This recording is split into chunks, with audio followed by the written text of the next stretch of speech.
Hey everyone, welcome aboard to another trip to the dark side. I'm your host Sherry.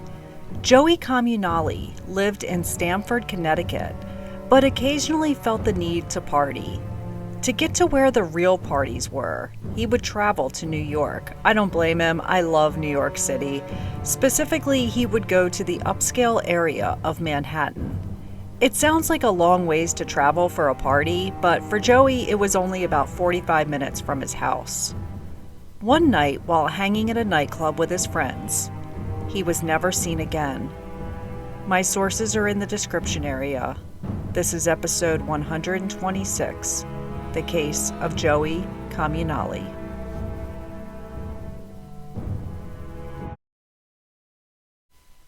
Let's go back to 2016 for this one. There was the Pulse nightclub shooting in Orlando. Harambe, the gorilla, lost his life after being put down after a child fell in his enclosure.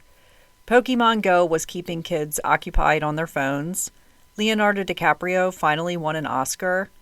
Michael Phelps and Simone Biles dominated the Olympics in Rio. And in weird news, 38% of Florida voters believe Ted Cruz is the Zodiac killer, which is hilarious because most of the Zodiac killings took place in the 60s before Ted Cruz was born. Joey Comunale was born March 9th, 1990, to parents Pat and Lisa. They live in Stamford, Connecticut. He has a sister named Alexa. He attended West Hill High School. He was a member of the state's baseball team, but his favorite sport to play was hockey. He attended Hofstra College and received his degree in business studies. He was the star hockey player for their team. The thing with Joey is that he had so many friends, like hundreds of friends at one time, not acquaintances. He had several best friends. In this day and age, it's hard to find 5 good friends, but Joey had tons. He was super popular and everyone loved him. He was very close to his dad, Pat. His dad was his main best friend. Pat is a very successful man. He and his wife owned a security firm that they later sold for $400 million. Needless to say, they were able to provide Joey and his sister with a very good life. Joey had a longtime girlfriend named Elisa. On the night of our story, they were taking a break from one another. Sometimes this happened between them. On November 12th, 2016, Joey is sick. His friends want to go out and party, but Joey just wasn't feeling it. He ended up taking a long nap, like hours long. He wakes up and feels a little better. One of his friends texted him and said he was promoting tonight for the Gilded Lily. The Gilded Lily is an upscale bar and nightclub in downtown Manhattan. This place is super hard to get into. Basically, if you're not one of the first 100 in the door, you're out. Although sometimes the doormen will accept money in exchange for letting you slip in. This nightclub is filled with people with cocktail dresses and black ties. It's a nice place, but drinks are crazy expensive. According to CBS News, Joey's friend said he's promoting tonight for this place, so he tells him, come on out, and he would get him in and he'd get the VIP treatment. That's a nice friend to have. Joey and his friend Steven hop in the car and make the trek to Manhattan. It's less than an hour from Stamford, Connecticut. Once at the Gilded Lily, they met up with more of their friends. This was a big day in New York City. First, there's a large demonstration going on outside of Trump Tower protesting the election results. There's also Conor McGregor fighting Eddie Alvarez at Madison Square Garden, so the city is really hopping tonight. The night ends around 3:30 a.m. the next morning. Everyone in the club is exiting out onto the street. Joey is seen on surveillance with his friends hugging and saying their goodbyes. Then Joey is seen on the camera talking to a few women outside. Then 2 guys approach and they are all talking. These people don't know Joey but just made conversation. One of Joey's friends asks if he can borrow his phone. Joey hands his phone to his friend, who dips off for a second to make a phone call. When he came back, Joey and the group were gone. Joey had gotten into a cab with the girls and the 2 guys. Someone had overheard one of the men asking, did they all want to go back to my friend's apartment and party? Stephen wasn't bothered by this. He figures Joey was interested in those girls and continuing to party, and he'll just give the phone back to Joey tomorrow. I'm sorry, but I'm not going anywhere with new friends without my phone. But Joey felt comfortable enough to do so. Stephen takes Joey's phone back home with him, and the next day it begins ringing and ringing. Stephen sees that it's Joey's dad calling him. Remember, Joey and his dad talked every single day.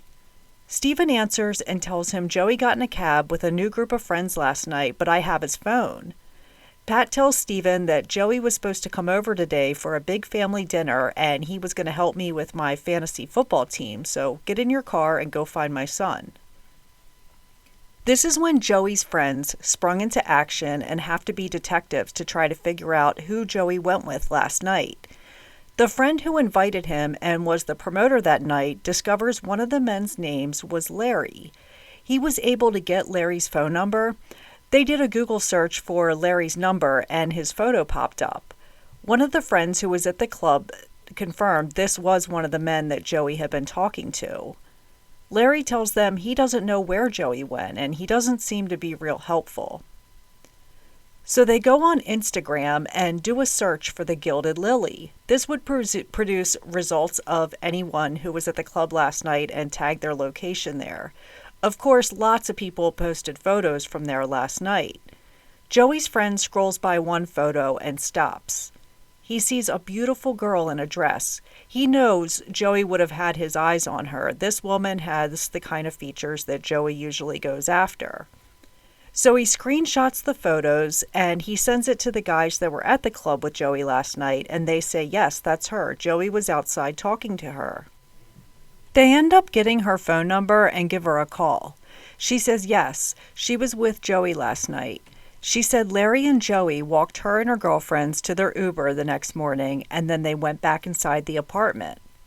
But Larry says that's not true. He says Joey got in the Uber with the girls. Either the girls are lying or Larry is. Larry added that Joey mentioned he was going to go get a pack of cigarettes. But Joey only smokes a cigarette every great once in a while. He may bum a cigarette off of someone, but he's never actually bought a pack of cigarettes before, so that's a big red flag to everyone.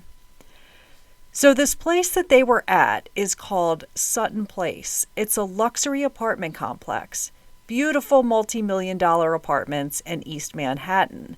The building is 36 stories tall. Whoever lived there has big money. It's about a 15-minute drive from the Gilded Lily. This is a very ritzy area. According to 48 Hours, this area was home to Marilyn Monroe, Freddie Mercury, even Michael Jackson had a spot there. On Monday, Pat filed a missing person report with his local agency, which is the Stamford Police in Connecticut. He tells them his son is 26 years old. He went to New York City to party with some friends at a nightclub. He met some new friends and left in a cab with them. He heard they went back to a rich guy's apartment at Sutton Place. Now we don't know where he is. He gives the police the number to Larry DeLeon, who was one of the men who left with Joey. Larry tells them he doesn't know where Joey is, but I can give you the names of the two other guys that we were with. One's name is Max Gemma. The other is James Rackover. James Rackover is 25 years old, and it was his apartment at Sutton Place where they were all hanging. He also gives them the address to the apartment. Sutton Place isn't known for any kind of crime whatsoever. You got to remember, this is an apartment complex with doormen, a bellhop. It's full of people in fur coats and expensive jewelry. What the heck happened? A little background on these three men Joey just met that night. There are a lot of names in this story.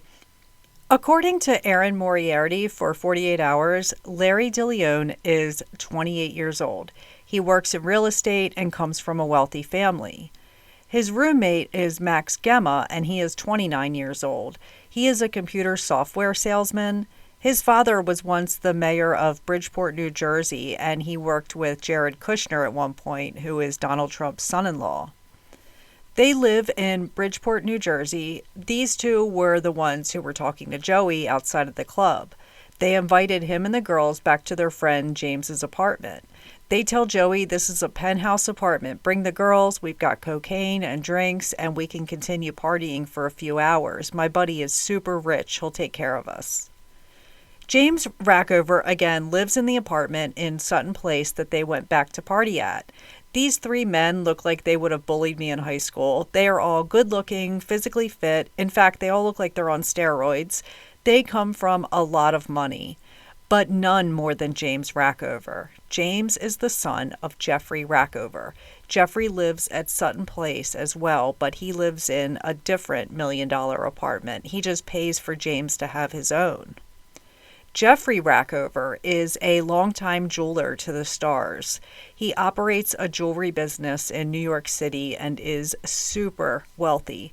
His clients include Oprah Winfrey, Katie Couric, Jennifer Lopez, and many others. If you're a celebrity looking for a new piece of jewelry, you go to Jeffrey Rackover. He even designed Melania Trump's $3 million wedding ring. Melania and Donald Trump have bought lots of jewelry from him. Jeffrey is also friends with Jerry Jones, who owns the Dallas Cowboys. Anyway, he takes care of his son by paying for his penthouse apartment. He buys him cars and pretty much anything he wants. James became an amateur boxer with the help from his dad. So they all go back to James's apartment for a fun night. James had been in his apartment watching the Conor McGregor fight, which is why he didn't come out with his friends. Joey and his new group of friends arrived to James's apartment around 4 a.m. They partied for a few hours, and then Larry says he and Joey walked the girls out into their Uber in the morning, and Joey got in the Uber with them. Joey's father, Pat, meets with NYPD Detective Castro, and he gives him the whole story. The detective said, "Let's get in the car and go to this apartment and see what we can find." According to Detective Castro, James had told him when he got there, "Good luck getting the video." They pull the security footage from the front camera, and there's Joey and Larry walking out with the three women. The footage shows the women get into an Uber, and then Joey and Larry walk back inside the building, and the Uber pulls away. Pat knows at that moment that there's foul play. Why would this guy tell him Joey got into this car, but he really went back inside with him? Why did he lie? Detective Castro goes into the apartment and talks to James. James said his friend Larry brought a group over here last night. Joey was one of the guys in the group, but he has no idea what happened to him. Pat stays outside of Sutton Place apartment because he needs to make a phone call, and he doesn't want to go inside in case it's a crime scene in there. He sees a porter bringing garbage outside. Pat runs inside and tells Detective Castro, "Get that trash before it gets picked up by the garbage man. The porter just brought it outside." Inside the bags were evidence found that indicated something terrible had happened to Joey. They found his driver's license, his shirt, his pants, and a special necklace that was bought for him by his father that he never took off. There's blood on everything. I really feel for Joey's dad, Pat, at this moment. Imagine your son is only missing for 2 days and you find this bag of bloody evidence and a necklace you had bought him. Pat said at that moment he knew his son did not walk out of that building alive. The apartment smelled heavy of bleach, and luminol revealed a massive amount of blood in the bathroom. I gotta give it to Pat, because if not for him getting a hold of the police in Connecticut and New York within 2 days to report his son missing, let's say he waited a week, the security footage would have been written over and the garbage would have been collected by the garbage man. The good thing is that this happened in New York. They have a really sophisticated network of cameras that capture a lot. So they see James take his dad's Mercedes-Benz. They can type his license plate number in, and the camera will show every movement of that car on Sunday. Not creepy at all whatsoever, but it really helped in this case. It shows James in the Mercedes. It goes through Manhattan and into the Holland Tunnel and into New Jersey. Then they can't track it anymore.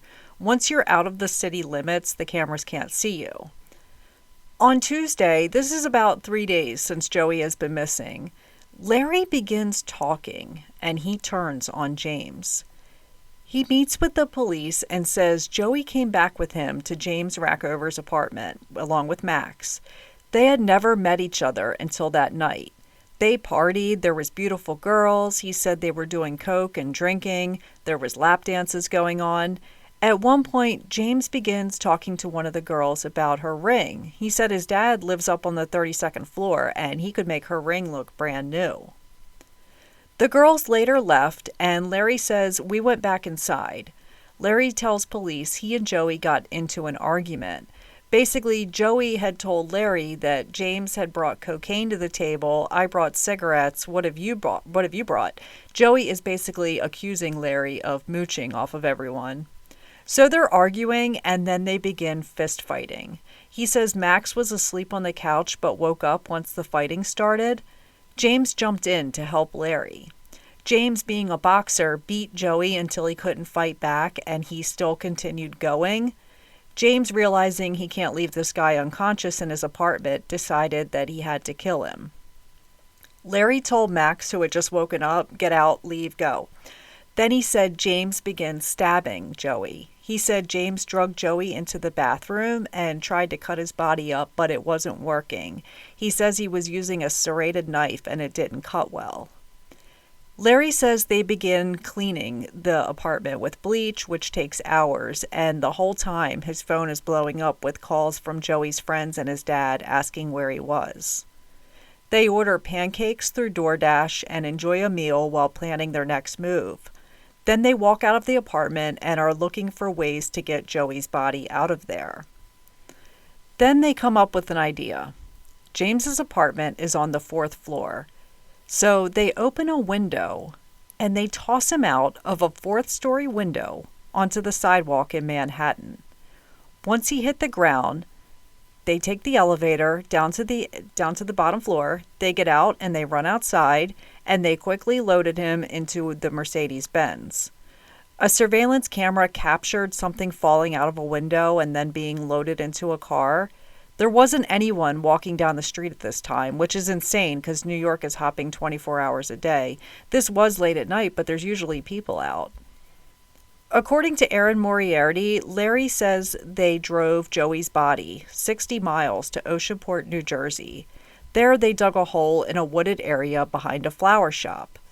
They put Joey's body in the hole, but first they poured gasoline on him and then lit his body on fire. Then they covered him with dirt and left. The detectives pull out a map and Larry shows them exactly where they buried Joey. The police haul ass to Oceanport, New Jersey and go to this area Larry said that they would find the body. According to Christopher Boland for Vanity Fair, when the cadaver dog alerted them, they walk over and saw a hand sticking out of the mud. Joey Comunale has been located. They make the trip to Pat's house and give him the painful news that his son has been located. Pat says he knew the moment they pulled in the driveway that Joey had been found. James Rackover and Larry DeLeon were arrested and charged with murder. There's this photo online of James being arrested in his Prada suit and being led out to the police car. Max Gemma, who was asleep on the couch and woke up when the fighting began, remember, he left right away. He was charged with hindering prosecution. This was because he lied and didn't tell police he witnessed a fight. He said he woke up and the apartment was empty, so he left. He never bothered to get a hold of police once it came out Joey was missing. He could have said, well, these two guys were beating the hell out of him before I left. Something shocking that came out after these arrests was regarding James Rackover. Remember, his dad is the famous Jeffrey Rackover, jeweler to the stars. James Rackover isn't who everyone believes he is. James is really James Bodwin. He was not the son of Jeffrey Rackover. He is really from Fort Lauderdale, Florida, and has a lengthy criminal past. In 2013, James moved to New York for a fresh start now that he was out of prison, and he met Jeffrey Rackover at a gym. Jeffrey is in his mid-50s, and James is 22. Jeffrey has been single his whole life and doesn't have any kids. The two hit it off and began chatting. Jeffrey eventually invites James to move into his apartment at the Sutton Place. James went from this poor kid from Florida to suddenly living with a very rich older man. Jeffrey introduced James to everyone as his son. Jeffrey's friends are kind of puzzled since they always thought Jeffrey didn't have any kids. They told everyone, they even took a DNA test to prove it. Jeffrey told friends and family that James showed up at his doorstep and he was his long-lost son. But according to James, they met at the gym. Jeffrey allowed James to change his last name to Rackover. They went to court and did the whole name change thing. He couldn't legally adopt him since he was over 18, so this was the next best thing. Eventually, Jeffrey got James his own apartment at Sutton Place on the 4th floor. Jeffrey still lived there, but he lived on the 32nd floor. He gave James all the money he could ever want. He bought him new wardrobes, luxury cars. He helped him get into modeling. He walked the red carpet with his new dad. Jeffrey even paid for his education and took him on trips out of the country. The whole thing is odd. Now, many believe this was not a father-son situation, and it was really a cover-up, and that they were really in a relationship, and Jeffrey is his older partner who blows all his money on him. Tenants of the apartment building said they were always working out together, and everyone assumed this was Jeffrey's younger lover. James said the rumors that he and Jeffrey are lovers are all bogus. He said he was only interested in girls, and Jeffrey just thought of him as a son. He wasn't his sugar daddy. I just find it odd that he met this 22-year-old kid in a gym and suddenly says, "You're my new son, here's $1 million. Come move in with me." What did James say to make him do that? James even got a tattoo on his right hip that reads, "Diamonds are forever," which may be a reference to Jeffrey. The Daily Mail interviewed one of James's ex-girlfriends from back in Florida. She said at one point back then, her and James were deeply in love and even considered getting married and starting a family. She said James is straight, but she would not be surprised if he was sleeping with an older rich man for money. The tabloids have a field day once they learn James was not Jeffrey's real son and possibly his lover instead. Yet even after James is arrested for murder, Jeffrey pays for him to have a lawyer. James's defense team say it was Larry who killed Joey. They say their client just helped cover up the murder. They say James had a lot going for him. Why would he want to ruin that? They say James worked quickly to get rid of the body because if Jeffrey found out a murder took place here, he would be upset and cut him off. James is saying Larry did it and he helped cover it up. Larry says James did it and he helped cover it up. It's all in the hands of the jury. Joey had 14 stab wounds and multiple head fractures. Was it Larry or was it James? The prosecution had one more witness up their sleeve at the final hour, a man by the name of Louis Ruggiero. Louis is 24 years old and is the son of a very popular news anchor in New York named Rosanna Scotto. She is good friends with Jeffrey Rackover. That's how James and Louis became friends. Louis testified that the day after Joey's murder, James called him and said he needed someone to talk to. They met up and James looked terrible. He told him that he had had a party in his house last night and there was this guy there and him and Larry got into a fight. Then he said he jumped in and got a bunch of hits in. Then he said he slit the guy's throat. He told him they wrapped him in a comforter and threw him out the window, then drove 60 miles to get rid of the body. He also told Louis that he cleaned his apartment with bleach so there's no trace of blood anywhere. Louis said he thought James was lying, telling him, you're not a mobster here. But when he drove by James's apartment building, he saw crime scene vans parked outside and was like, oh. This is super damaging testimony to James. But James's lawyers say, you can't believe this guy. Louis admitted on the stand that he was a drug addict and that he spends $1,200 a day on Xanax, Oxycontin, and marijuana. $1,200 a day is crazy to me. I spend $7 a day on my morning coffee and I'm trying to cut back on that. The defense says that he's not a reliable witness. As well, it's rumored, so I got to use the word allegedly a lot here, that Louis was filmed allegedly having sex with multiple women in Jeffrey's apartment.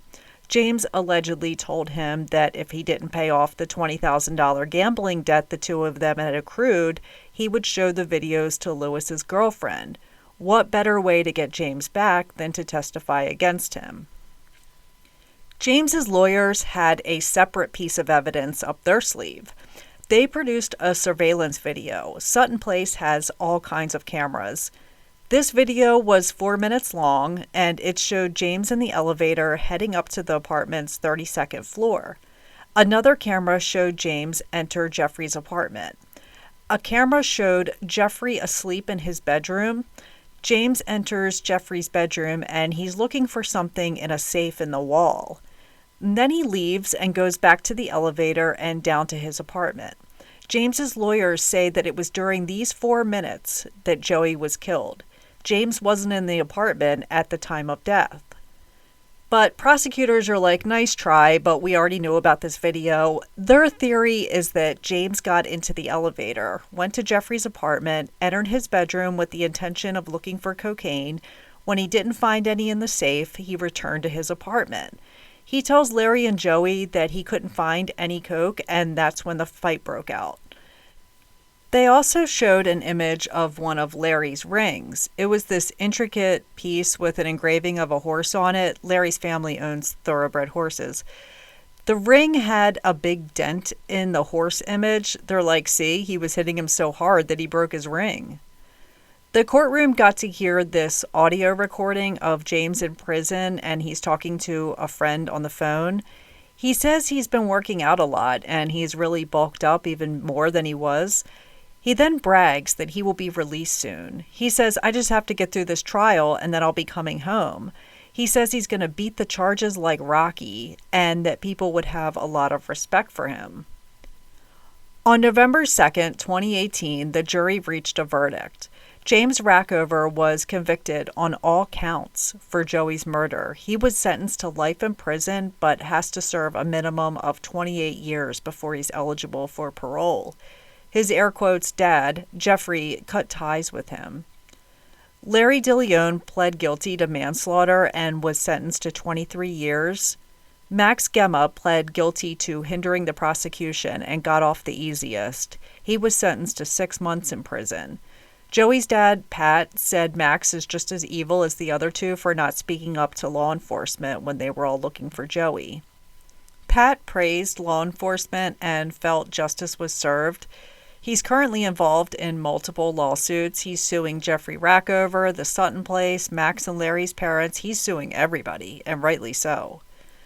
James was interviewed from prison, and he's still just as arrogant as he was before the murder. He acts like he's just taking a break from his affluent lifestyle and that he's getting out soon, when in reality, he's doing 28 to life. He told the reporter, I should have been coming back from the Hamptons right now. He still claims that Larry was the one who killed Joey. Jeffrey Rackover still lives in Manhattan, although he moved out of Sutton Place. He's still in the diamond business, providing jewelry to celebrities, and he has tried his best to distance himself from the whole situation. James really screwed up his life. All he had to do was not be an asshole. He could have been at home and seen Larry and Joey fighting in his apartment and broken it up and said, both of you get out of my house.